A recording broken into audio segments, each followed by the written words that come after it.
Hello mga bossing, gumawa po ako mga bossing ko na ayon sa mga request ng mga bossing. Ito naman po mga bossing ko, kontra kulam. Kung ikaw po ay lagi na lamang nagagamitan ng kaliwa, kailangan meron kang ganito mga bossing ko.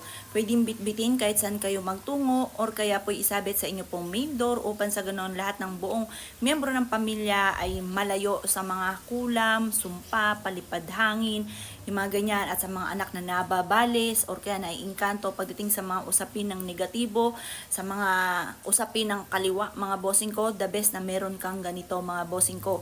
Gumawa ako ng perpektong sangkap para sa inyo, para kayo ay hindi makukulam mga bossing ko, or kaya yung mga tao na iinggit sa inyo, nakala mo totoo, beshi-beshi, or kaya ay, kayo ay mare-mare, yung pala ay kayo ginagagamitan ng kaliwa, mainam na meron kang ganito.